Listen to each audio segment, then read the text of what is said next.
them. Oh, Well, I got the computer set up like away from me. Okay. Um, I I mean, mean, it not perform not. better that way. It works better because I don't like laptop keyboards. we are live. Sweet. So I have a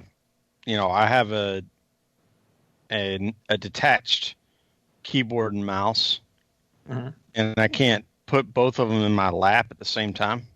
Right. But I like to stay hard tethered to my Wi-Fi or my router because it just creates less problems.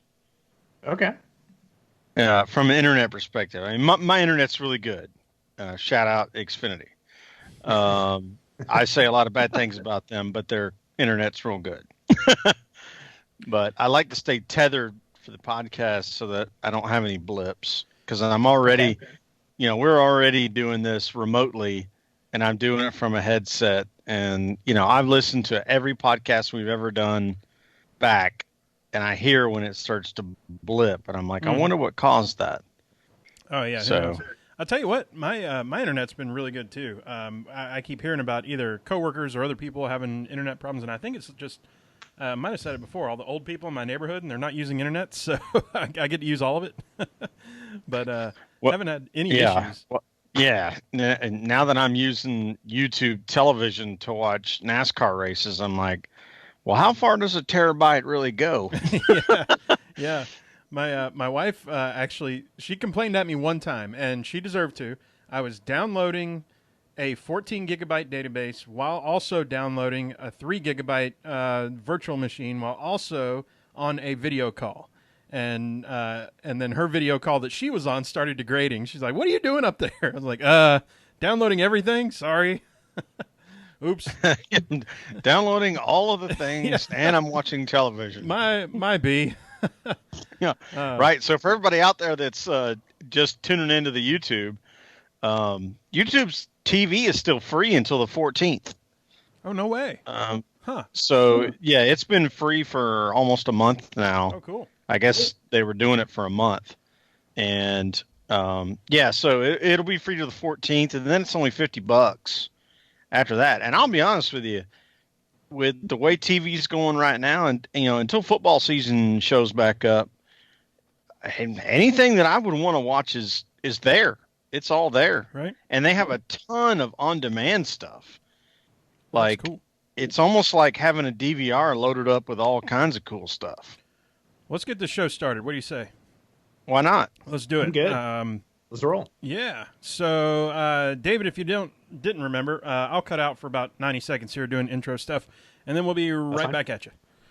Okay. So, with that, we are recording now.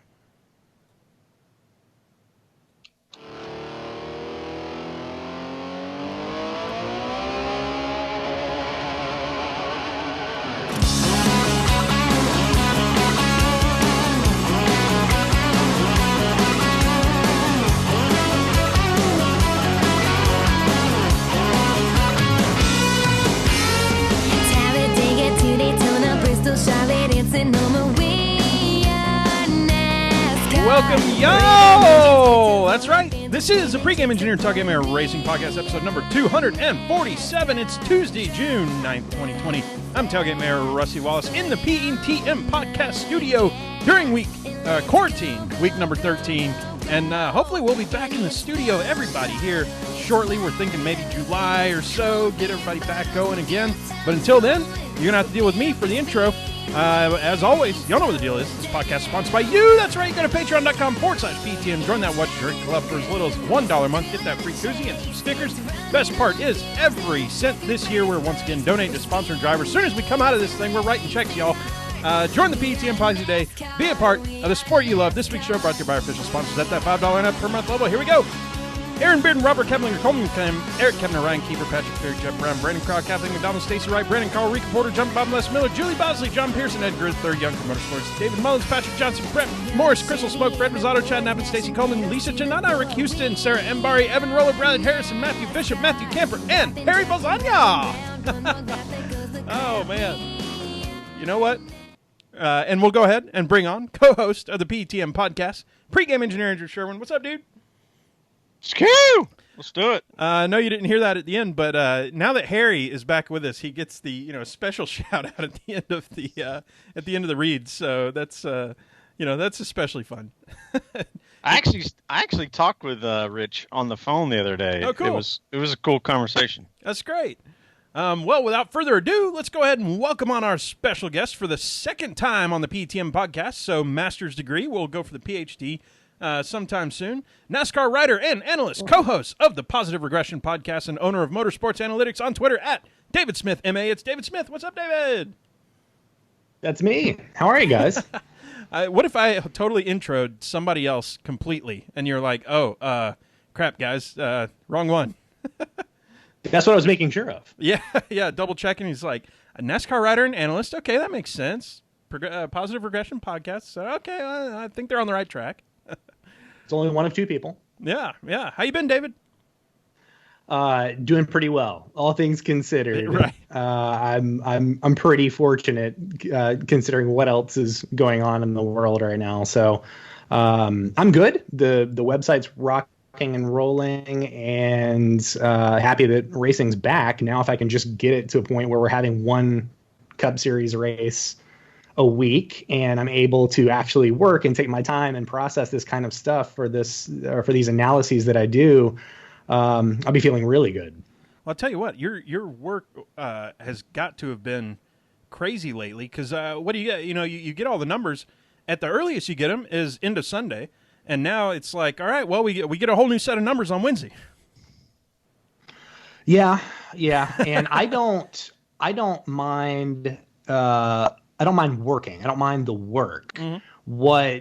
What troubles me is when I just don't have enough days in the week or hours in the day to make up for this amount of time. And I was talking with a fellow writer about this. Like, if this was a direction that NASCAR wanted to head, at least with the Cup Series, if they wanted to do 2 races a week, then something would have to change with what I do. I wouldn't be able to do either Xfinity or trucks or something like that. I'd have to just eliminate something to stay on top of the Cup Series. But fortunately, I don't think that's ever going to be a situation. But I don't know. I mean, just depending on how things go over the course of the summer, NASCAR might get the wild hair and decide that they want to do this permanently moving forward. Well, David, before we get much further, you know how we start this podcast. What are you drinking on tonight? I am drinking a craft lager from Sycamore Brewing in Charlotte, North Carolina. It's a place that my wife and I like to go. They have food truck Fridays in downtown Charlotte. It's called Uptown Charlotte, actually. But they have food truck Fridays. They bring in the food trucks. They have live music all around the brewery, outdoor seating, and it's just a nice chill time, something that we enjoy. But we haven't been able to enjoy it since before the pandemic began. So we're kind of missing it, but I'm still supporting local. So I feel good about that part. I love it, man. I love those places. There's a couple or 3 or 8 here in Atlanta that we frequent when the weather's right and when the pandemic is right. But yeah, that's awesome to have that. What was the name of it again? We got to try to find that, Sherwin, next time we're in Charlotte. Sycamore Brewing. Not sure. Yeah, it's right next to the Panthers NFL stadium. Okay. Bank of America Stadium. It's not far from there. Been there. But they get a pretty good crowd. All sorts. I mean, just families, college students, just folks taking their dogs for walks, just hanging out. And it's a nice time and plenty of food options too. We're crazy about food trucks here in Charlotte, so it's always just a nice time to get out. So hopefully we can go back to that. Maybe by the end of this year, fingers crossed. But at the very least, I can go to the grocery store and make sure that I'm supporting local. There you go. Yeah. And I see they don't go for the wimpy cans. You've got you've got a whole podcast worth in that one. Yeah, that's the big boy. I've already started. Yeah, I'm way ahead of you. I was waiting. I had the technical difficulties. I was like, all right, well, I'll wait until these guys give me a call. You may need to go get another one before we're done here. So that's fun. We have a third Thursday here in Roswell, Georgia, so that's fun. They open up Canton Street, which is one of the old parts of Roswell, and they sell beer out of all the restaurants, and they have a vendor that's pouring draft beer at the park, and they relax the open container rules during that process. Yeah. So that's good. That's a good time. Let's talk about your podcast for a minute. The Go Meta here. We're on a podcast talking about a podcast. We've got positive regression. I guess first question is, so that's a controversial phrase as I understand in the fantasy world. What made you go with that one? Well, it's an oxymoron. Anytime you can do that, you gotta make that happen, right? Yeah. No, it's just this popular phrase, and then for the angle that Alan Cavanna and I take on this podcast, it is stats centric, but we try to make it much more than that. We want it to make it analysis centric, and at the very least, give our listeners something a little bit different to think about every Thursday before they're heading into a race weekend. Just have something fresh on their mind when they're sitting down on the couch to watch these races. I don't know that there are other shows like that out there that do that, but we do sort of push the boundaries on what's supposed to be normal in a podcast. You're not supposed to read numbers in a podcast, but I break that rule anyway. And so far our listeners have just kind of rolled with it, and our listenership is grown. So we're grateful for that. And we promise that we are continuing to grow. Alan used this time during the pandemic to learn how to edit video. So we've been doing 2-minute Twitter videos every weekend, and we'll continue to do that. So we're just going to try to find new creative ways to expand and make that show bigger than it already is.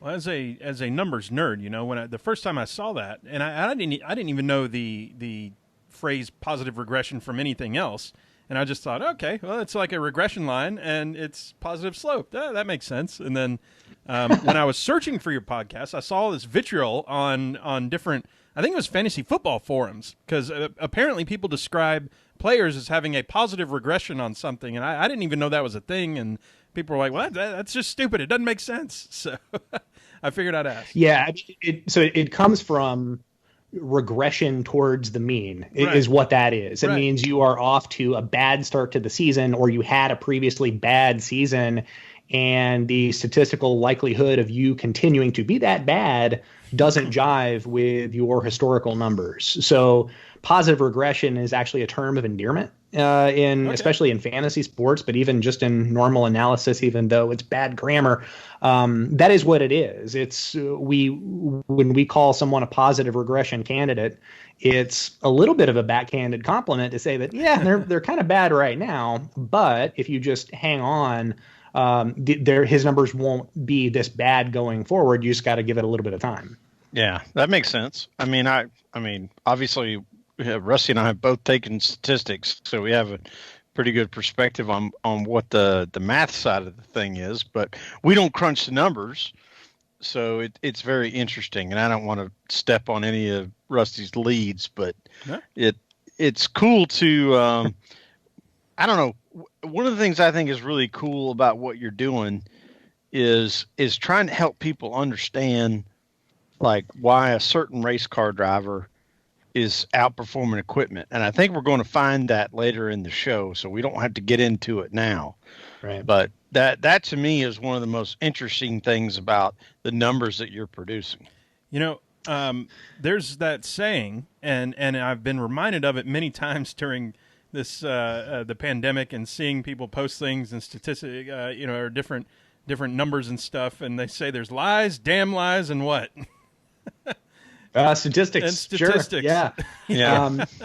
And so I've been cautious of that a lot in my analysis. Like I'm conscious of who might be reading this, and I'm aware that some of my articles have just gone too much into the weeds where the message isn't going to resonate. So I'm acutely aware of that being a trap door when writing analysis. My goal is to have the message resonate.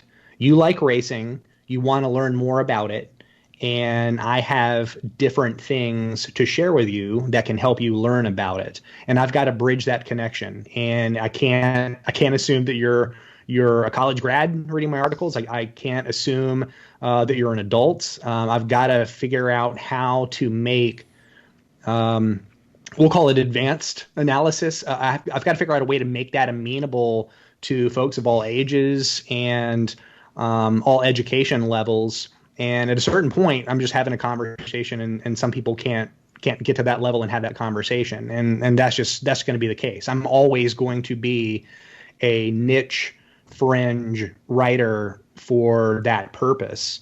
But on the same side of that, I very much want to grow my reader base, and I'm aware that I've got to figure out a way to always make sure that the message resonates. So that's always something that's in the back of my mind.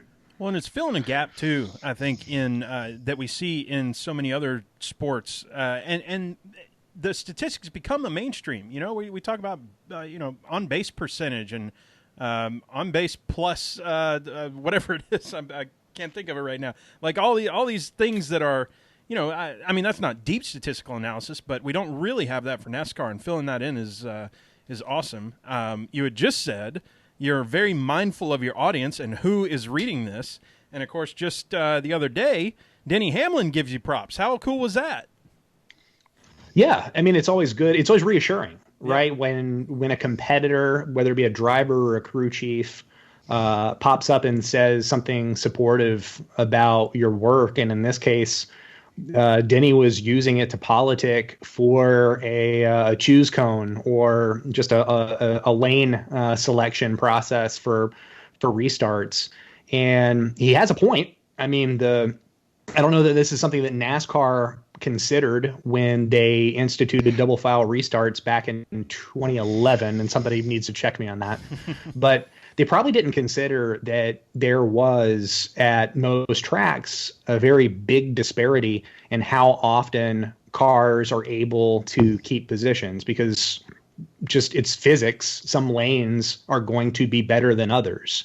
And when it gets to the point where it is more advantageous for a driver to run sixth instead of fifth, then you have broken your own system. And in that case, I think Denny is trying to politic for a way to make it a little bit more fair, even though it feels with the double file restarts, since they've been implemented, that the toothpaste is out of the tube, and we can't go back to single file restarts. So this, as weird as it sounds, having a cone on the track or just having a lap where drivers choose, it sounds very gimmicky, but it's also the closest thing to making sure where you're running on the racetrack is protected, and the spot that you've earned contains an advantage over the spot directly behind you.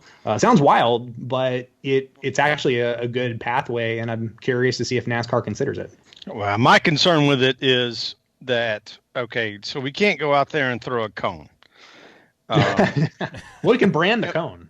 Yeah. I mean, we could institute that kind of rule where starting position gets to choose. Problem we already have is with all these stage breaks, we're already wasting so many laps trying to get these guys lined up. So while in theory, I support the idea 100%, I think it's a great idea. It's a great idea at a short track where you have maybe 25 cars on the track, maybe. But for NASCAR Cup racing, it's gonna be really hard to make that work and not just burn up a whole bunch of laps, because they already can't line them up, and they have the most technology in the world outside of F1 and maybe IndyCar. Somebody might argue with me on that, but they have the most technology in the world to figure out where these cars are supposed to be, and they still get it wrong a lot. Yeah. So, yeah, that was noticeable last year. So NASCAR had layoffs after the 2018 season going into 2019. So especially in Xfinity and truck races, they had less officials, less eyeballs on the track to ensure that cars were lining up where they should. I think there was one instance I caught last year where Harrison Burton just gave himself 2 extra rows on a restart in a truck race, and no one caught it. Wow. And so that kind of thing, like if you can get it without the referee seeing it, then I guess by all means do it. But those kind of gaffes were noticeable last year, and I'm with you. I mean, if you are mindful of not tacking on caution laps, because I like watching racing. I don't like watching cars go around a track under caution, like single file or double file. I don't like that.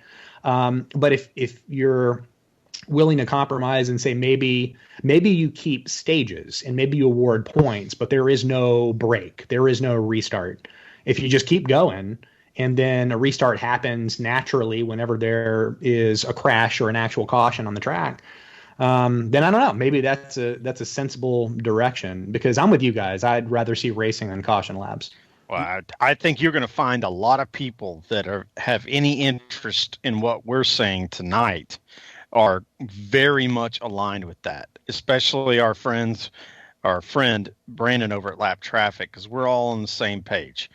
Don't count the laps, just give the points, and let's keep racing. Or like you said, yeah, just don't even throw caution. Just hey, lap 25, whoever passes in first, you get the points all the way down to 10th, and then keep racing. I think that also creates a lot of excitement up to that lap. And then now you still have to keep racing. You got to keep figuring it out. You don't get to let off the accelerator, literally and figuratively. I like that. Choose cone wise, I'm thinking what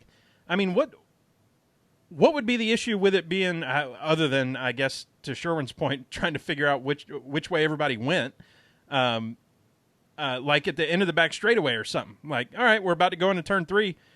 You need to choose. And then, or maybe a little bit before that. Where do they put the choose cone in, like in the local tracks and stuff?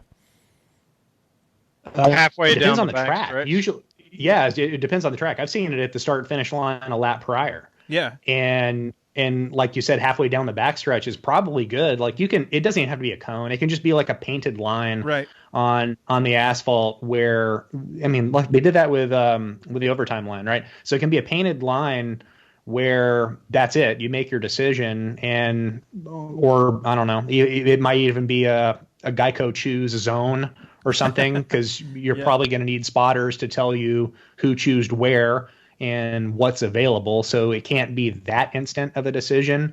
You would want a little bit of time to make a decision. So it's probably like a zone down the backstretch, ideally. But yeah, I'm a fan. I've said it on the podcast many times. I'm a fan of trying something. Let's try it. Let's see what happens. And this one, it really takes a lot of the complaining and moaning about which top or bottom you're on, or the race off a pit road and somebody slamming on brakes so that they don't have to be on the inside, etc. That's the stuff. This becomes a strategy decision in the moment that I think is pretty fun to watch. Pretty cool. I mean, how many guys? Here's where I wanted to go with all this. Denny Hamlin had said, according to David Smith, there is a 0% chance of retaining your position in the 4th through 6th rows on the inside at Darlington on a restart. Yeah. Is that was that accurate? Yeah. Wow. It is. It was going into these 2 races that we just had. So the stats are based on the 2019 race. But he's right. Like, that inside line at Darlington was just really bad, and so was Bristol.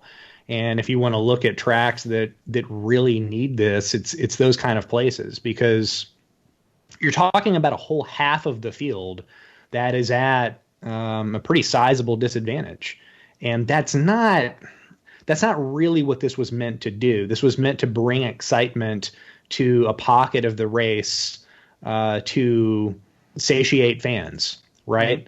Instead, it's at some tracks creating a pretty wild disparity. I mean, at Darlington, we were seeing one side of a row retain all the time, the other side never retaining at all, and that is just not within the spirit of the sport. You're supposed to reap the rewards that you have earned, and if you have earned a 5th place position on the racetrack, and then come restart time, that is a disadvantage to 6th and potentially 8th, then you really need to throw your hands up and ask, what are we doing? Like, what was this all? What was this all for? What are we trying to accomplish? And again, I mean, as wacky as it is, these moments where teams are going to have to choose and make some instant decisions. I mean, that happens in every other sport, instant decisions. I don't know why we would be why would you want to shy away from that if you're a team or you're somebody on the pit box. You probably have the data in front of you to make a pretty informed choice. You may as well let them have it. Let those guys be in the race, be part of a race, or have a driver go with his gut feel and let's see if it's right or wrong. And that's a whole other narrative to discuss when we talk about racing. I think that actually puts things on the table as opposed to taking things off the table, taking away competitive pathways towards getting to the front of the field. This is something new, makes things interesting, and makes things more fair and competitive. Well, to bring it back to just because it's our home track and we love to talk about it, but for a long time, nobody wanted to be in the outside row at Atlanta if you weren't the person leading the race. Like if you were number one and you were the control car, being, you getting to choose inside, outside lane, it had some meaning to it because you get to choose when the race starts or restarts. But the top lane doesn't rubber up the same way the bottom lane does. Yeah. And you will also have, if you are the person who gets to start the race, you get to enter turn 1 and 2 at a different angle than everybody else. If you get out in front of the person that's beside you, and you slide wherever you want. Yeah. You can move wherever you want, really. And we saw that a lot on Sunday. That the control car got to do whatever they wanted to do. Now, if Harvick's the control car, he's going to take the bottom every time. We know that, the Harvick line. Mm-hmm. It has a name for a reason. But at a lot of racetracks, that's not necessarily the case. So, to your point, I think where you were going at with this, David, is to get to a point where you're 4th, in the running, or you're 6th in the running, and you've been running well for half a race, and all of a sudden you have to restart, and you're like, well, I'm in the shit line. Yeah. And you end up losing 4 or 5 positions because of it. And you're like, well, why did I work so hard to get to where I was at? Or why did my pit crew work so hard to get us where we were at? Only to lose positions for what appears to be no necessarily good reason. Yeah. So, David, I'm curious, from your perspective, from the numbers perspective, let's say we have a choose cone or a choose line, whatever we're calling it there at Darlington. Which position do you need to be in before you are the first person to take that outside? Well, it depends on the track because every track is going to be so at Darlington, vastly different. Yeah. But, I mean, we've seen this. This happens in legend cars all the time. Mm-hmm. A lot of these young drivers, like why they're politicking for it is they are kind of used to that.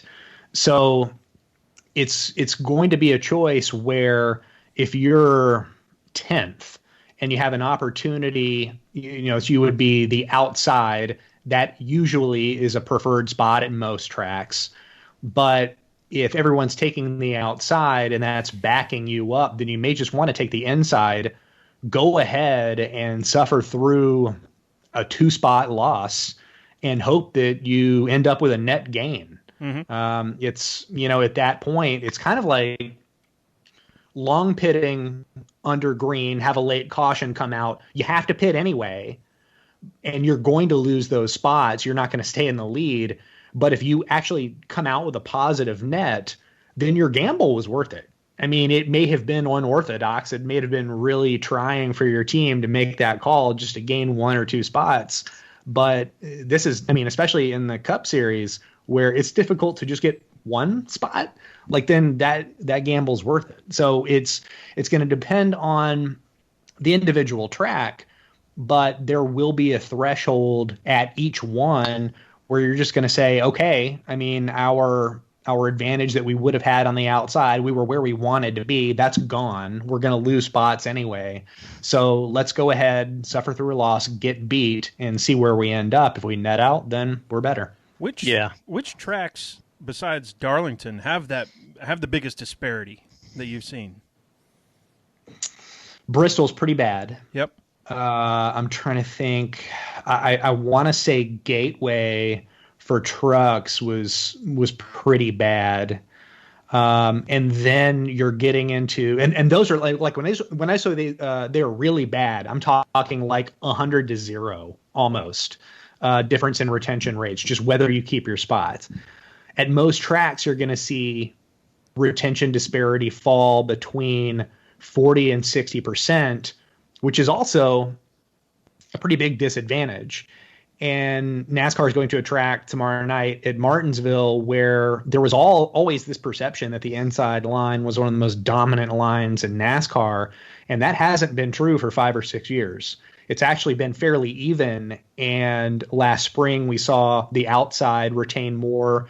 That switched in the fall race to the inside, but the disparity was slim. In short, if you are an able restarter, you should be able to at least keep your position at Martinsville, which is something I think we'll see tomorrow night, even with the change in rules package. I don't know that we're going to see cars on the inside lose spots. They may have trouble gaining spots. That playing offense where they might find some trouble, but playing defense and just keeping their spots, that might be okay. But from what we've seen in recent years at Martinsville, cars on the outside can get that bigger boost going into the corners.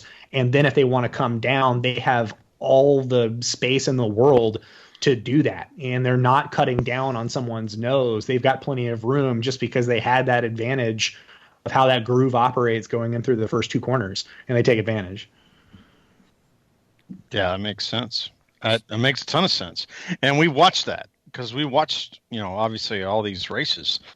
And what's interesting is what this new car, what the last legs of this newer car has done there, because it has changed that a bit. That all of a sudden the outside line it's not a preferred groove for the entirety of a run, but it certainly is the preferred groove on a restart. Yeah. Fellas? Yeah, because you're looking for a burst, right? Like the whole point of a restart is to accelerate. When we talk about having a short run car, it's that you were the first to the gas and you're able to take advantage, whether it's new tires or whether you can just get to top speed quicker than other cars. That's a short run car. And that can typically bleed into an intermediate run or a long run, whereas long run cars are probably built so that they perform well, handle better when tires wear, but that also means that they're going to lack that acceleration and that initial speed, and they're probably going to perform poorly on restarts. So we've seen that with Kevin Harvick this year. We saw at the end of last year when they were at Homestead, they were the only one of the championship 4 that brought a short run car to that race, and they lost that bet. But that also suited what Kevin Harvick does really well, and that is be all world on a short run and then use that to have it bleed into the intermediate and long runs. And that's actually how he won Sunday's race at Atlanta. So that is the difference between the two. Yeah. Fellas, let's move on to the report card. We're going to tear it down. Here it is. So the first thing we have to do before anything else is give Brandon his props. Here it comes. The coveted greatest accolade you can get on the PETM podcast is the horn. Here it is, Brandon. Sir, he called it the foghorn, fart horn, whatever we call it. That was for Brandon Crowd from last week. Y'all, so Atlanta, Kevin Harvick wins. Very low on that Jeff Gluck poll. We can call it not exactly, I don't know, statistically or mathematically correct, but there's at least consistency among that data. I'm curious what the stats say, David, about that race, and if that kind of backs up the general feeling on that. Well, I'm curious. What did you guys think of the race? I mean, you talked about the low Gluck poll, but were you fans of what you saw? It's kind of like asking us, what'd you think of that Georgia Tech game? And it's like, well, Georgia Tech played, so I enjoyed it because my home team was there. So this is, we're in Atlanta, our home track. You know what was hard was watching it on TV, and I hadn't watched an Atlanta race on TV in who knows how long, an Atlanta Cup race that is. And so we've always been at the track. I was especially interested in what the track looked like compared to others, and we'll talk about it in a minute, but just all the repairs and stuff that are on the track. I don't notice that as much in person, I guess, but when you look when you look week to week, you get used to what it looks like on TV, and then you see the track, and you're like, wow, this track is all got all kinds of repairs and everything else going on. As for the race, again, this is one of those. It's a Sunday. I'm outside grilling. I'm sitting around. I had a little bit of work to do actually, so I was doing some work and got it on in the background with the volume medium. And man, I can't have a better Sunday, And so, if I get into the particulars of how was this race versus how was that race, hey fellas, we're racing, And I did, maybe more than most, I did really enjoy the iRacing stuff, but it ran its course, and now we're back to real racing and actual, in cars and personalities and stuff. So I can't say that I hated it. Now that said, I certainly can see what people have got to say, and I understand frustrations with, that the whole clean air thing it's not just Atlanta, it's the package, as we always call it. So I don't know. That's my perspective. Sherwin, what do you think? I think I will echo a lot of things that you said because we have sentimental value involved. Right. It pained me to know that we had All Access Media passes sitting in a folder somewhere in a trailer outside of turn 2 or wherever that thing is, turn 4. That we didn't get to use. Yeah. And that's just the nature of the world that we're living in right now, and that's fine. That happens. But one of the things I thought that Fox did really well, maybe better than I've seen in a long time, is, and maybe it's because we haven't watched an Atlanta race on TV for however many years, except for those couple rainouts, is how those guys were just slipping and sliding. I mean, they really, really had to measure throttle, and I don't know that they used a lot of brakes there, but they really had to gauge what their car was, and they had to toss it around. And I think that's what we want out of a race car driver. We want them to have to toss it around, and I think that's why a lot of us want that 1,000 horsepower back. Be like, okay, so if they have to toss it around at 550 horsepower, how much are they going to have to toss it around at 1,000? Right. On the YouTube comments here, Roger just said, no matter how Fox tried, the passing in the pack didn't excite me, and Fred Rosado agreed. And maybe that's some of the sentiment is if we don't have passing up front, it feels like maybe there's not a whole lot at stake when, there's 8 laps to go, and the 3rd and 4th place guys are really battling it out and having a great race, but the 1st place guy is 2.5 seconds or whatever it is ahead of everybody else. Yeah. So, I can see that. Again, it's a thing in person versus on TV. So I don't know, David. Yeah, so I can kind of see that, right? Because there was after Harvick stopped during his green flag pit cycle, he had the fastest car in the race for the 17 laps immediately after that. That was it. That was the race, because when his tires fell off, Truex and Kyle Busch were faster. But Harvick had already built up that lead to a point where, unless a caution came out, he was impenetrable. And it gets to a point, I think one of the reasons a lot of people were let down about that race and why they would vote negative in Jeff's poll is that Fox spent a lot of time in the pre-race talking about how tires would impact what they were going to see, it was going to impact the product, how drivers would be coming and going, and there would just be this kind of movement. But when you get to the Cup Series level, all of these drivers, all of these crew chiefs, they're very experienced, they're very smart, And it looked, for me, and it was visible in the numbers, especially later in the runs, everyone had a pretty good car on old tires. It looked good. No one was just really bad. And we saw the difference in that in the trucks and Xfinity races, where there were a lot of inexperienced drivers and inexperienced crew chiefs. And that's how you have AJ Allmendinger, the guy in the Xfinity race, probably with the most Cup Series experience in that race. I might be wrong on that, but I'm pretty sure he was. But he's the one winning that race. And there was much more movement, much more passing. I thought the Truck Series race was really interesting, and the ending was phenomenal. I'd have to imagine that a lot of your listeners really enjoyed watching that one. And to not have that in the Cup race, I think that you're taking for granted how good these teams are and how smart they are, knowing how to set up their cars for long runs and sizable tire wear. And the drivers, I mean, first through 30th, you're good at this level. You know what a car feels like on old tires, and you plan for it. And I think that kind of bore out on Sunday. Yeah, I would agree with that 100%. And I would agree with everything you said about the other two races.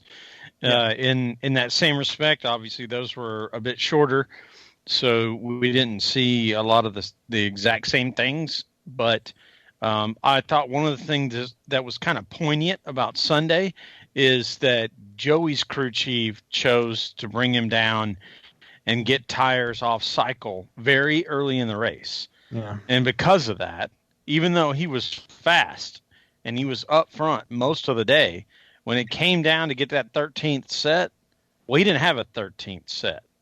He had a 14th set that was scuffs. And it didn't do him any good at all.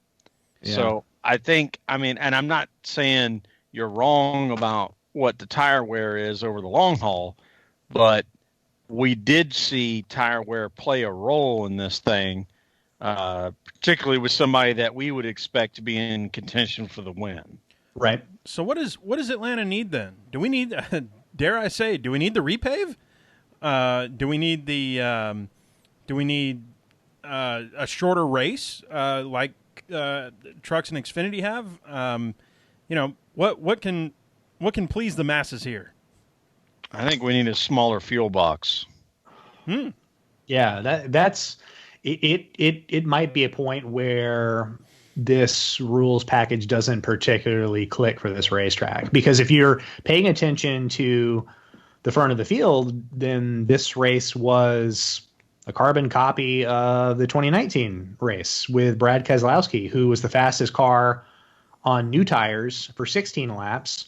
And then Martin Truex was the fastest, but he couldn't catch him. It was over after that last restart, which I think there were plenty of green flag laps before the conclusion of that race. So it gets to a point where, if you also need teams to really make mistakes. And Boyer, I see some comments about Clint Boyer, was incredibly aggressive because they sort of had to be. Joey Logano tried to do something to boost him up the running order, and it didn't work. But in touting how exciting the product was going to be, as if there were going to be lead changes and these battles at the front of the field, this race was absent of that. And that's okay, because not all races are going to have that. That's just what happens in auto racing.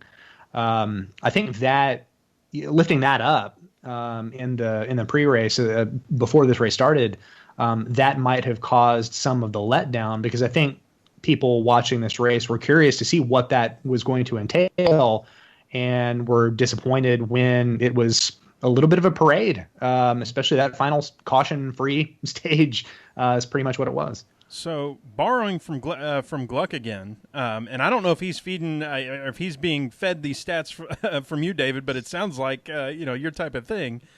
He was talking about Harvick, and not just at this racetrack, but in general. He's in his 20th season, but 55% of his wins were in the last 6 years with Stewart-Haas Racing. 28 wins in 6 seasons, tied with Kyle Busch. I know you talked about on the Positive Regression podcast. But Harvick versus Kyle Busch head-to-head right now. What does that look like? Right now, this very moment, yes. Or for their career totality? Let's go for right now at this moment. Okay. So if I'm doing a tail of the tape between those two, I like Kyle Busch as an efficient long-run mover. He, for as much as he complains about not being able to pass, and he did that last year, he hasn't talked about it much this year. He was the second most efficient passer last year. Truex was the first. So if he wants a spot, he can get a spot. He's probably just not getting it in the manner that he wants to get it. Harvick is more of a short run sniper at this point in his career. He used to be what I called an all-around apex predator. He could pass anywhere, short runs, long runs, high, low. He could really do it all. And in recent years, and that might be age, that might be rules package, and that just might be regression, that's gone away. So he has become this new guy. But what's important about that is that Stuart Haas seems to realize what his present strength is, and they are building around it, and they are accentuating it, and it's leading to wins. He's winning at Darlington and Atlanta at age 44, and that's not by accident. Those are two very difficult racetracks to set up for and to go win at. And they're taking advantage of what their driver in particular is very good at and not building anything where they're putting him in a situation where he would be more vulnerable. So right now I'm going to give him the edge. Kyle Busch's team, I have some questions.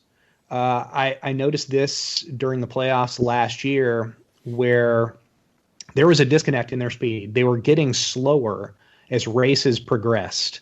In the fourth quarter of races, I mean, I want to say going into Homestead, they ranked outside the top 10 in speed. And the championship race, they won it. They won the title. But that was the aberration in last year's playoffs. What appears to have been true was something's not going right. They're not able to figure out how to make that car faster. And going into Atlanta, they ranked 11th in the series in central speed. And when you consider what Kyle Busch means to just when he hops in an Xfinity car and it's the fastest thing on the track, he hops into a truck and it's the fastest thing on the track, he's usually the fastest thing in a car in the Cup Series.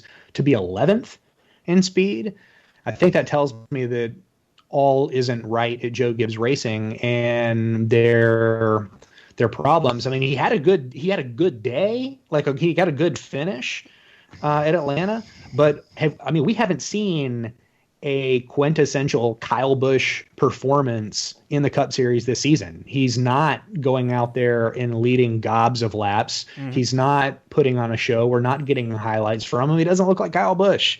So something's amiss. That's something to keep an eye on, or something that they're going to have to figure out in the summer months, because I don't think right now they're at a place where they can seriously contend for a championship.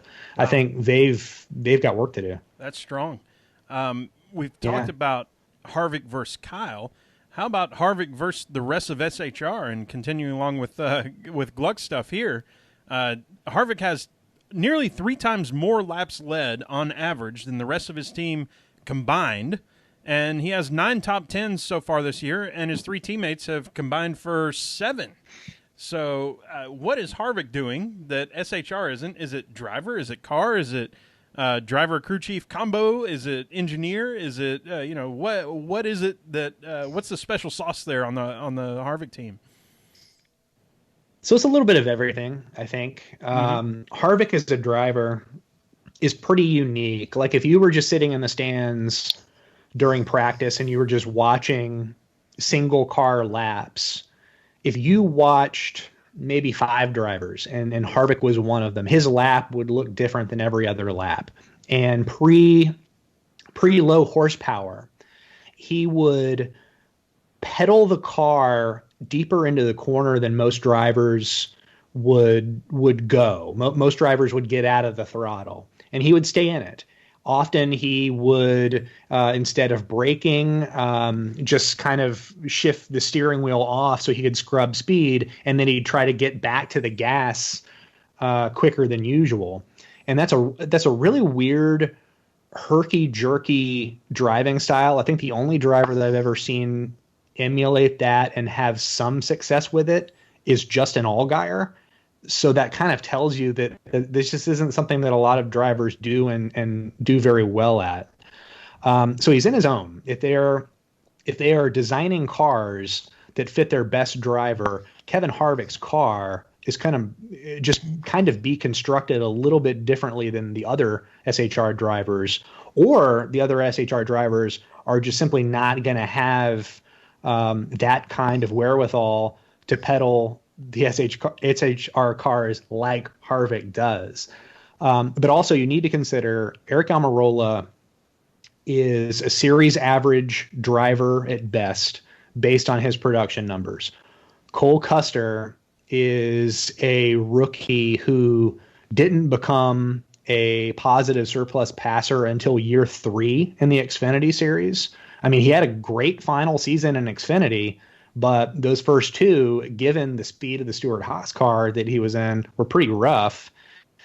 And Bowyer is a good driver, but I don't know that he's ever been consistent. Maybe 2012, I think, when Keselowski won the championship and Bowyer finished second, felt like his most consistent season back when he was at Michael Waltrip Racing, but it's really hit or miss. So if you want to, find one crystallizing point about SHR's success, is that is a top flight organization. They have a Formula One team on their campus. Mm-hmm. They have a rolling road wind tunnel, which to my belief is the only one of its kind on the continent.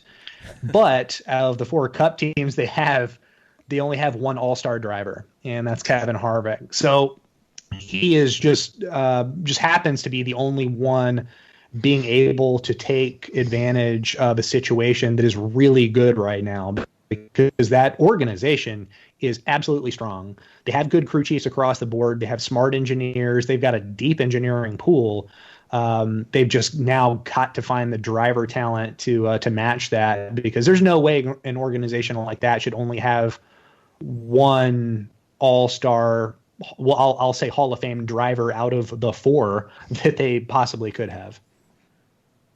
Moving along to I know it. I have nothing else to say about that. That's pretty definitive right there, huh? We'll move on to, how about trucks? So Gallagher Motorsports, GMS, has announced that Chase Purdy is going to drive 5 races in the trucks, and we got a question from William Soquet at William Soquet, and he says Chase and Sam Mayer appear to have a similar amount of races in that GMS 24 truck this season. Who do you have, or who does better in those starts, David? My pick will be Sam Mayer. He might, I'm going to have to check. He might be the youngest stage winner in Truck Series history already, because he won a stage last fall at Martinsville. But I have him number 2 on my top 50 prospects list, which is free on Motorsports Analytics. You can go to features, click down on top prospects. You can see the whole list. But Sam Mayer came a long way last year in the ARCA East Series. He won the championship, but it was what he learned to do, like how he learned to win is really interesting to me. So I've seen him race twice this year. Once was at New Smyrna Speedway during Speed Weeks. He had a bad initial start to the race, and it was just a bad start. He got pushed up into the high groove, brushed the wall, and he lost a few spots. But he kept digging, kept improving, and he was really getting passes, making things work on a track that's probably 1.5 lanes, if that. So a pass requires a little bit of contact. You have to be a little bit of rough to move through the field. And he was able to do that. He was able to conserve tires. He was able to win that race. And then the other race was at the Las Vegas Bull Ring, and that was just a flag to flag ass kicking. And that's when you're a young budding Cup Series driver or development driver, that's kind of the thing that you need to do. You need to show that you're versatile in the manner in which you win races, and he's already proved that. I think once he hops into that 24 truck, as good as they are, and Charles Dennick, who was overseeing Chase Elliott's win at Charlotte and ride in Atlanta, is a smart guy. That's a really solid team. I'm curious to see what Sam does behind the wheel, because he is certainly a potential star. He is Chevrolet's top development driver for certain. And I think there's a lot to consider with that young man, because he's really good. So how much does him getting to watch Chase win at Charlotte, how much confidence do you think that instills not only in the team, but in a driver that's getting in a truck going, I know this truck can win? And how much fear is that you won't, get the finish that maybe that team deserves? Do you have any perspective on that? So I worked as a scout for a long time with some representation agencies here in the area, and I worked with young drivers, and it seems just the faster the car, the better. The confidence kind of, like, if it's all on a graph, it all kind of aligns with the strength of their car. So if he's hopping into a truck that Chase Elliott proved can win races, that's huge. And he was with that team last year. That's who he performed well at Martinsville with GMS. And I think for him, if he has an opportunity to get in a truck that's capable of winning and will most certainly be fast, then I think that does a lot for his confidence. That's the opportunity that every young race car driver wants to be in, right? I mean, you want your car to match what you perceive as your ability. And if he's sure of his ability, then that's a really good situation for him. Yeah, makes sense. Rusty? Yeah. How about NASCAR allowing fans back? 5,000 at Talladega. I don't know. I don't know how much those tickets are going for on StubHub, but that's got to be the hottest ticket in sports right now, huh? Maybe, yeah. I guess we're gonna see it, right? How hot is that Talladega ticket going to be? I mean, that's got to be something, right? Right. I'm excited to see that race. There's no way that I can probably afford to be one of the 5,000 people in there. So be it. It's certainly going to be hot. Well, there's that. Yeah. Because this race, usually in April, right? And so it's going to be 100 degrees. And in April, I'm usually breaking a decent sweat, but that's also because I'm got my beer jacket on and I'm singing karaoke all weekend. That's right. I tweeted at Stacy, like, hey, they're letting fans back, but not us. Not us. Fellas, they released the schedule for the next umpteen weeks, whatever it is. Martinsville, Homestead, or Martinsville Wednesday, Homestead, Talladega Sunday races, then the doubleheader Pocono, as we've kind of expected, but June 27, 28, Saturday, Sunday. We got Sunday races at Indy, at Kentucky, and then the Wednesday Charlotte All-Star race, Texas Sunday, and then Thursday night Kansas race, followed by Sunday New Hampshire. So thinking about those tracks, David, what do you think in terms of who's got the advantage looking at the schedule coming up, or what are the pool of drivers who can really take advantage of what's going on? Right now, I'm going to err on the side of picking those with the fastest cars, because during the summer months, that's when shows typically stink up, right? Because slick tracks, there's going to be little to no handling. So you're looking at the Hendrick cars, Chase Elliott, Alex Bowman. You're going to look at Kevin Harvick and a Stuart Haas car. And the Penske cars have been fast this year, although outside of Keselowski and Logano both have 4 wins. Blaney hasn't been able to put one together. You're going to see JGR try to infiltrate that order, but I don't know that it is going to be an advantage stylistically for like an individual driver more than it is just teams that are ready to go.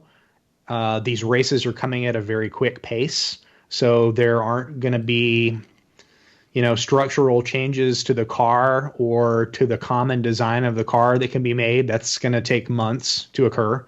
So we're going to see who truly has the fastest stuff, the fastest car coming from their shops just to withstand a lot of races in what's probably going to be a lot of heat.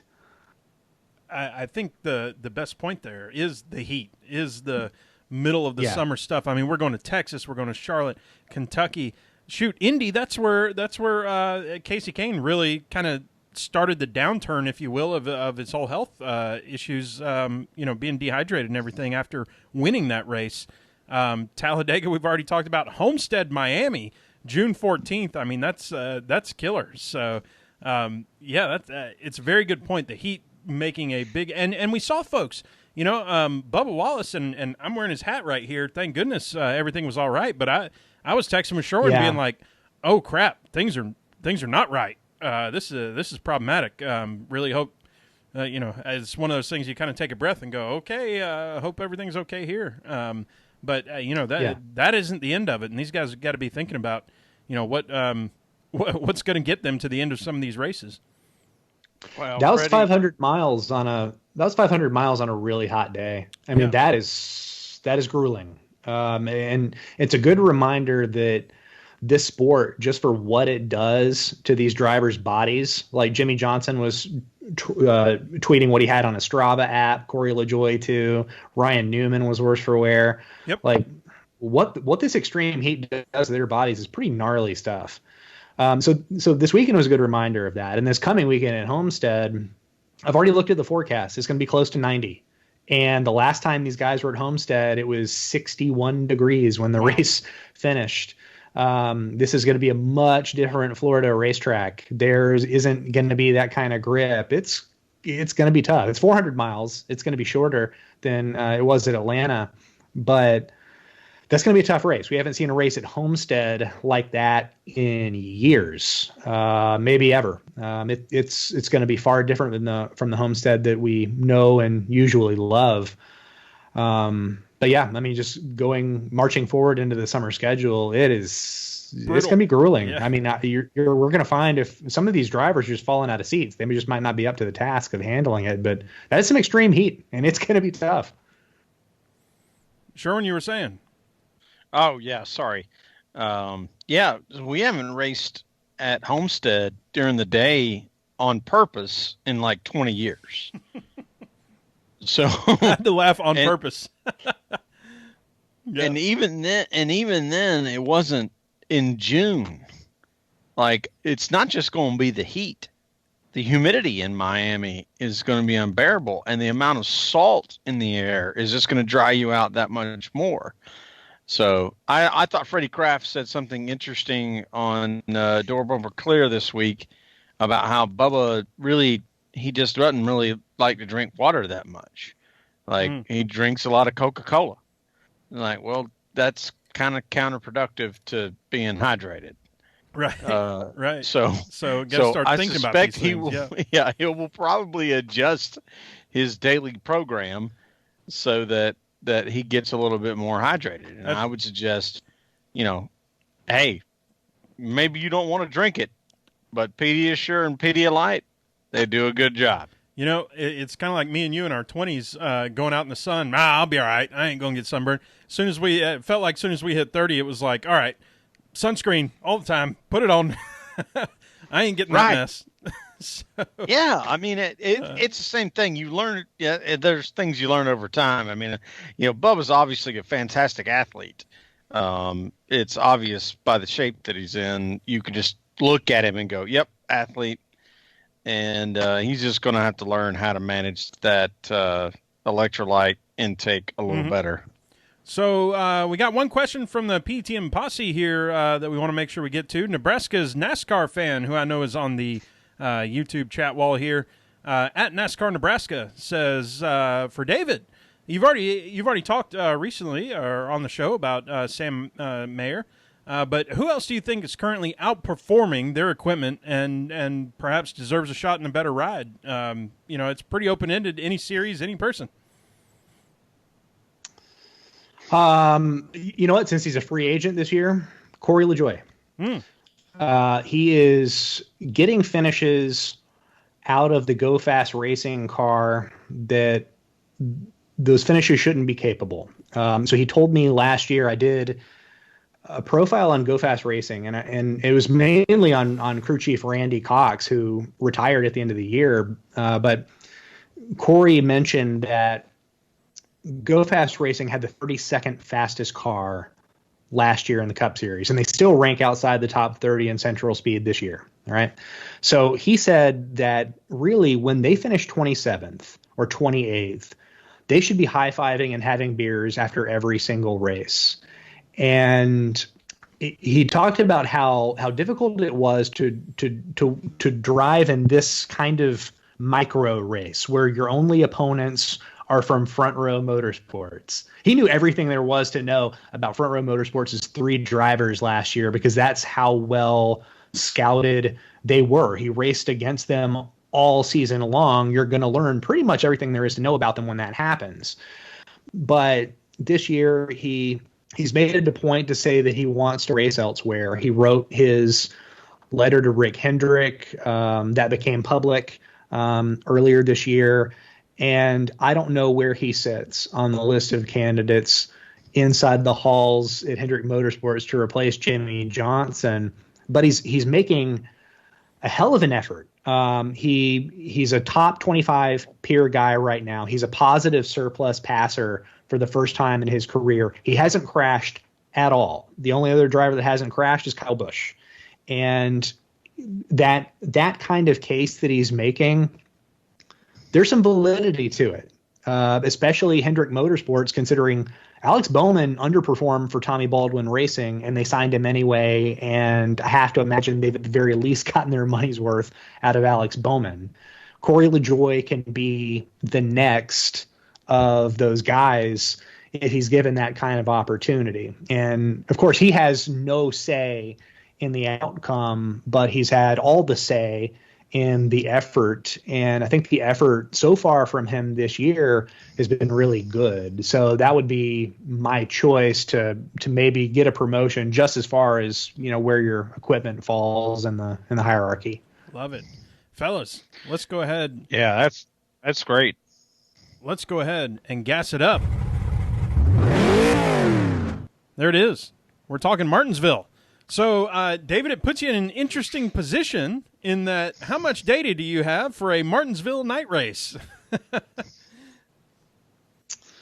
Not really any. I mean, they've had 2 or 3, no, really 2 races that ended at night. I don't anticipate that that's going to be a big temperature change than what we've seen from Virginia in the fall time. I think we're going to be okay in that regard. I think it would probably look more like the fall race than it would the previous spring race. But even then, I think I'm more curious to see what the smaller spoiler does to open up passing. Alan and I, for Positive Regression, we pick contrarian contenders every week. Just guys that are sleeper picks that we do think are going to perform really well. And my pick is William Byron. Byron had an exceptional surplus passing value within that race last year. He finished second. He told me that there was exactly one short opportunity for him to pass Martin Truex in that race last year. And of course, Truex dominated, and I mean, he really dictated the race from the front of the field, which that big spoiler allowed him to do. But Byron said that window closed like that. I mean, it was here and then it was gone and that was it. And he didn't really have an opportunity to get to Truex's quarter panel and do anything. And that speaks volumes because Byron ranked as the most efficient passer in the playoffs last year, and he was the second most efficient passer on short tracks last year. So he was already moving. He was getting passes when most drivers complained that they couldn't. So now with the smaller spoiler and the thought that things are going to open up, like we saw that from Phoenix and we saw it from Bristol, if guys wanted a spot, they could force that issue where last year they couldn't on the 750 horsepower tracks. I think Byron's going to be able to do that. And I think that other good passers are going to more than likely have a field day if they can, if they can do that. And then just a little bit more traditional Martinsville movement, which will be nice because those races were blowouts last year. And I think certainly that's, something that fans would like to see change. I think they expect a lot from Martinsville. That's fair. It's produced a show that's proved popular among fans, and that we've gone away from that in years past. I think that might open it up this year. So that means that we have picks going on. Sounds like William Byron has won. Sherwin, last week, Brandon picked Harvick, who finished first. We already talked about. You picked Kyle Busch, finished second. I picked Brad for the double, finished ninth. So, you know what? Pat's on all our backs for top tens, and Pat's on the backs for you and Brandon picking first and second. So, if I go next, I'm sticking with that Hendrick theme, and I'll put my hat in for Jimmy Johnson in this one. And if Jimmy disappoints, if I have to go another, 32nd place, then that's it. I'm done. Career. Jimmy Johnson not doing it anymore. David, you sound either impressed or very skeptical of that one. Jimmy Johnson was the top passer on the 750 horsepower tracks last year too. And if you saw the Bristol race, I'm sure he started in row 12, and both him and Boyer. And Boyer's a good passer on this track type as well. And they ended up finishing second and third. They were clicking off positions very early in that race. Johnson, especially because he had an outside starting spot at Bristol, he was able to take advantage of that. I would like him for Martinsville. He drives that track great. And even now, at his age at 44, the Chris Buescher thing at Darlington aside, because I don't know what that was, but even when you watch him now, when he engages another car for a pass, it is very technical, very set up. He's angling, trying to figure out where that pass is going to come from, measuring the corner, entry and exit. And it's pretty textbook. It's like a textbook late model pass. And he's very good at it. And it happens very fast. He still has that in him. So you would think a track like Martinsville, where he's had so much success, and even last year when it was just a bad season, he was still able to move through traffic. I think that's a great pick. I think it'd be a lot of fun to watch him on Wednesday night regardless, just because it's Jimmy Johnson in Martinsville, and he does make things happen. So that'd be a nice throwback race for him if that were to come true. Absolutely. Sherwin, you're up. Well, sir. so you got a pick for us then? Have at it. Oh, sorry. Oh, okay. My turn.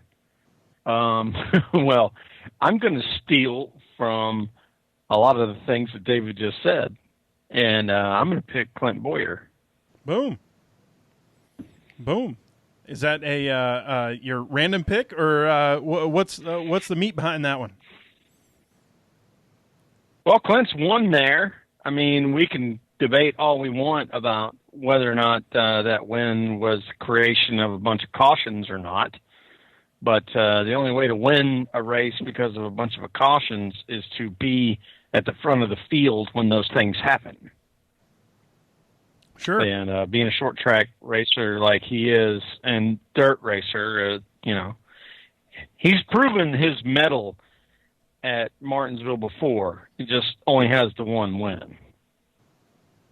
Yeah.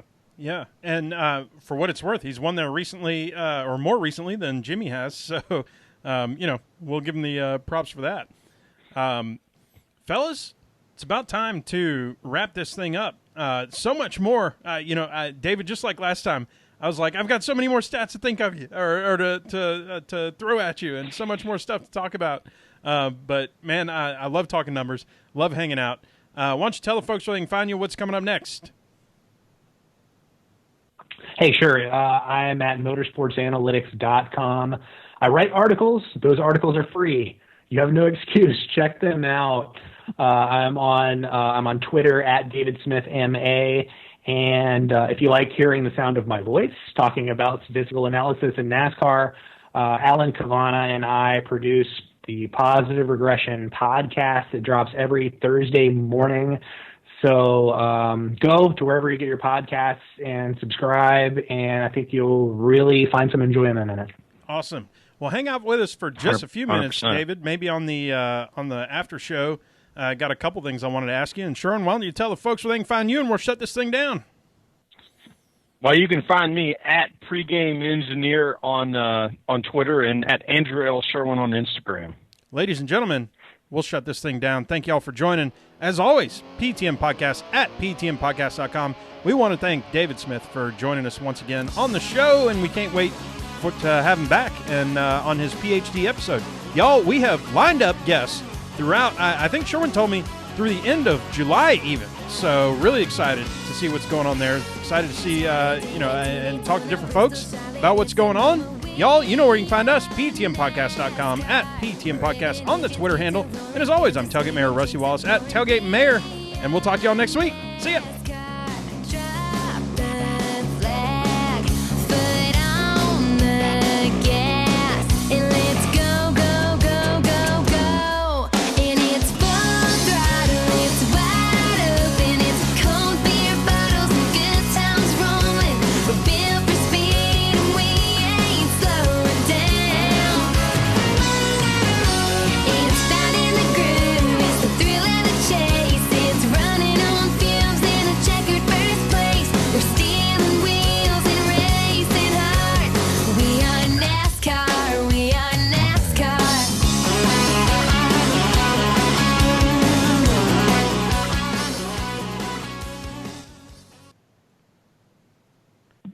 There it is.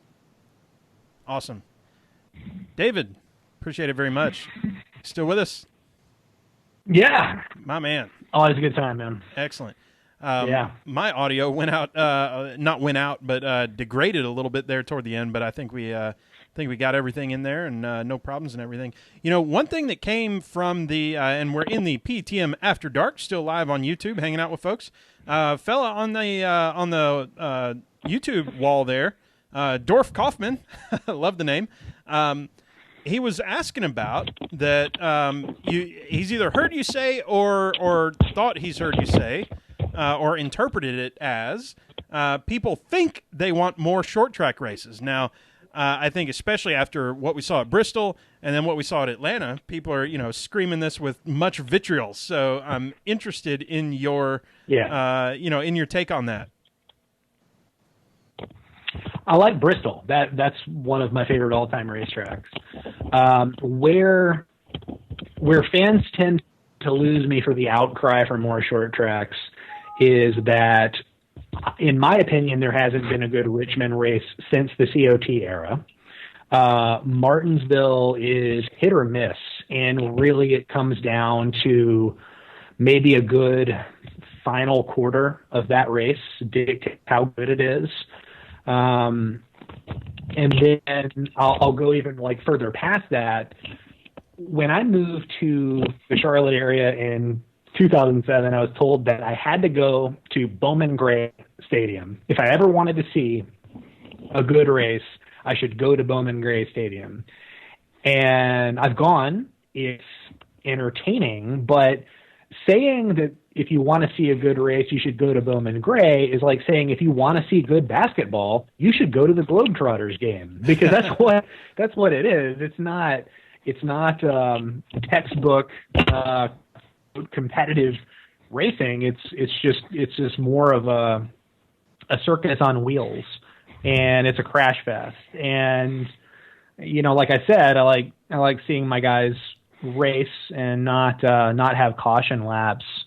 So that's where I probably disagree with the masses. I know that short tracks can by the nature of their close proximity racing, they cause a lot of crashes.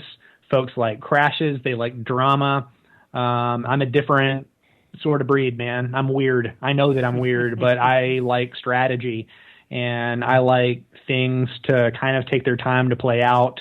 I like seeing on these big tracks, even the intermediates, Jimmy Johnson in his prime make a pass, Martin Truex over the last few years. Watching him size up a pass is pretty remarkable if you know what you're looking for. He is really good. And, watching a guy like Kyle Busch everywhere, watching back when he was racing, Kyle Larson do things against the wall on the high side that no other driver was really willing to try because what he was doing wasn't befitting of the package at the time. I think bigger tracks sort of open up and encourage different driving styles. And to me, that is a little bit more interesting than the typical Friday night, Saturday night short track racing that I never really took to. I was born in Talladega and raised in Daytona. I'm a big track kid, man. That's always been for me at my heart. That's kind of what I've always gravitated towards. So I found the beauty in that, but I'm not taking anything away from how any fans choose to enjoy the sport. So that's just kind of where I stand on the hashtag more short tracks argument. I've made a complete 180, at least on Talladega. I still have my issues with Daytona, and we've talked about it on the show before. But Talladega is, and maybe I'll coin this term, the short track of super speedways, in that the excitement that we get there and the close racing, the bumping and banging to a degree, I feel like is there. And it doesn't feel as artificial as I think it has felt in the past, where it's 3 wide all the way around, wide open. Drivers are bored, fans are bored, all that stuff. There's actual racing going on. So yeah, I see where you're going on that one. We have this long stretch now of several. Besides Martinsville coming up, we've got a lot of longer track races coming up. So with NASCAR being the only one that's really doing anything in sports right now, I'll be interested to see how that goes. Yeah, out of curiosity, because like Kentucky is going to have its own speed week this year, I think with like 4 or 5 races back to back. But what I really dug about like old Kentucky before they did a repave was how bumpy it was. And there was no other track like it. And I was totally fascinated by that track's road profile. But since then they paved over it, and it's just this different kind of track now. Do you guys, because you watch races differently than I do you find any enjoyment in these quote unquote cookie cutter intermediate tracks? Is it all the same to you? What do you guys think? You want this one, Rusty? Well, to me, it's from. I can't make good. I'm trying to make an analogy, but they're all bad analogies right now. But I feel like if you are a pedestrian NASCAR fan, you see Charlotte and Texas and Vegas and Atlanta and Kentucky, and the list goes on. Unfortunately, or well, maybe unfortunately or fortunately, but you see those, and that's what you think. Cookie cutter. Yeah, these all look the same. They're just in different place. Just plop another one down. But the nuances of each is so different to me that I don't really have any issues. I hear cookie cutter all the time, and I've just sort of brushed it off and hadn't even thought about it. It's almost a term of endearment now. Sure, Atlanta's a cookie cutter track. Look how much different the racing is there than a Charlotte or Kentucky or somewhere that's recently repaved. Look how fast Vegas was. Look how different these places are. So I think if you're a fan who's really in tune with what's going on, you're noticing those things, and you look forward to those things, just like the drivers do. I mean, they talk about going to Atlanta and the difference between that and what to expect at Charlotte and the bumps in other places and everything. So for me, I don't give a whole lot of credence toward the cookie cutter thing. Does Charlotte or need 3 races? 2 races in an all-star race?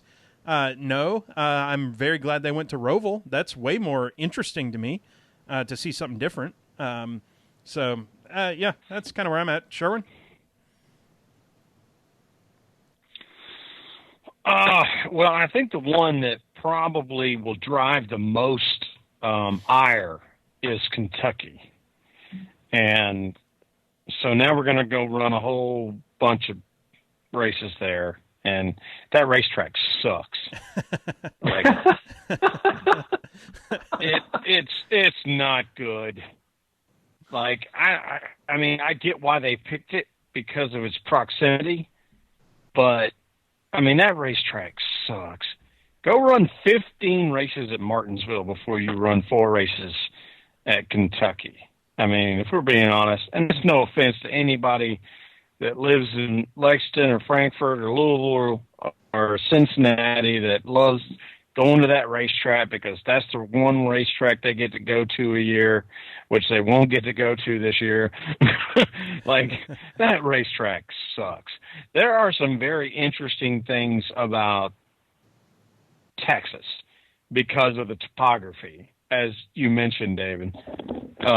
It's not been putting on good races.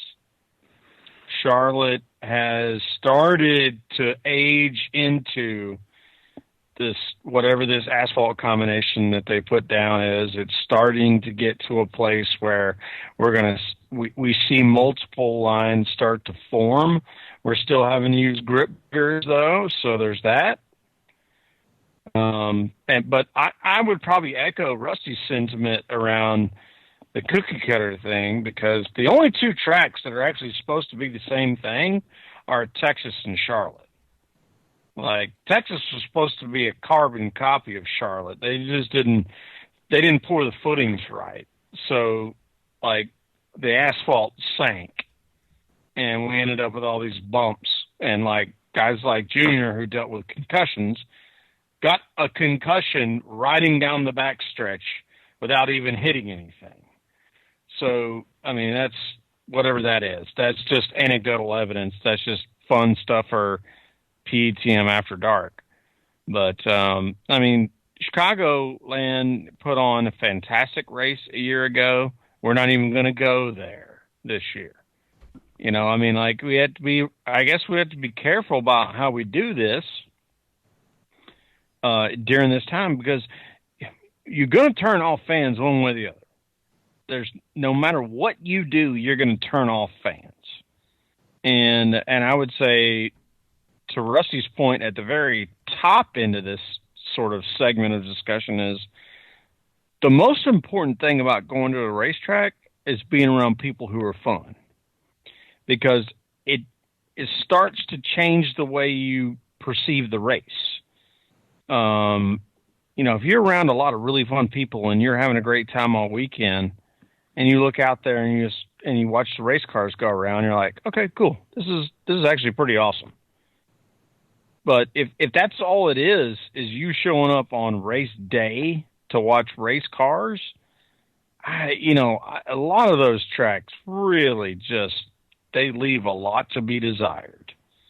And I think that's a place where NASCAR needs to step in and make an adjustment somehow, some way. I don't know if it's package. I don't know if it's car. I don't know what it is.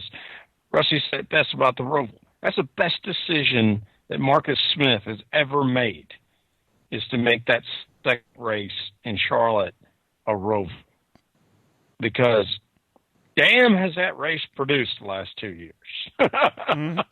It may not forever. Watkins Glen hasn't always been the greatest race you've ever seen, but it's put on some pretty damn good races.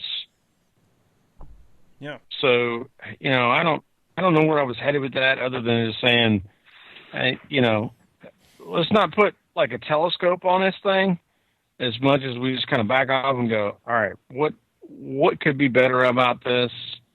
And why is whatever we think about this wrong? Like, what did you think about Atlanta? Okay, well, it was boring. Well, why was it boring? Was it because your race car didn't win? Or was it because your race car led a bunch of laps and didn't win?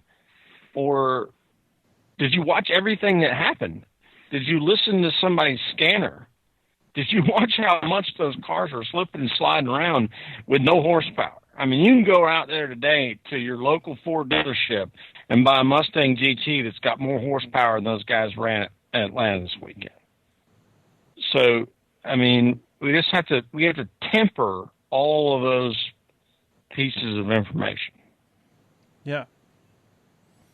So, David, our super long answers to your question? No, I was entertained through all of it. I didn't know where he was going to take me with that, but I thought it was a fun answer. Yeah. Well, David. Well, so that's what we do to our guests. We love it. We want you. We want guys like you to give us a 20-minute answer to a yes or no question, and then we get into NASCAR After Dark, and I can't shut the F up. No, I like that. That's good. That's a good laugh. That's awesome. Well, David, we've kept you for a while here. Appreciate you hanging out with us and being on and everything, man. Yeah, this has been fun. Hey, I appreciate it. You guys are a blast. Yeah, it's a lot of fun. There's very little stress when I'm on a podcast, but also not producing the podcast. Tell me about it, man. It's a different role for me, which I've enjoyed it. So that's good. I've told that to every podcast that we've been on. I'm like, man, this is awesome. Just sit here and not have to be responsible for anything. I can make fart jokes. I can do anything I want. It doesn't matter. It's up to you to deal with me. Yeah. Love it. This is great. So thanks for having me, man. It's always a pleasure for sure. It's always a lot of fun. Not too many NASCAR podcasts I can come on and drink. So I've enjoyed that quite a bit. Well, there you go. There's our little niche in the whole. This is good stuff. Yeah, in the whole ordeal, there's our thing. So good times, man. Yeah, we may have wallowed out our spot there. Awesome. Yeah, we'll catch you later, David. We'll probably have to take a rain check this year on seeing you in person at the track, but we'll keep our fingers crossed for maybe late season or something. But great talking. Oh, for sure. Yeah, absolutely. Excellent. Yes, sir. We'll talk to you later, man. Thanks, guys. Thanks, Bye. David. Yes, sir. And with that, folks, we're going to wrap it up for the YouTube segment. Thank you for hanging out. Sherwin, it's been awesome. And Sherwin's gone. I accidentally hung up on him too. Oops. So there you go. Fart jokes. Yay. Hey, it's just Rusty. It's the Rusty show now. Let me tell you all the problems. No, all good.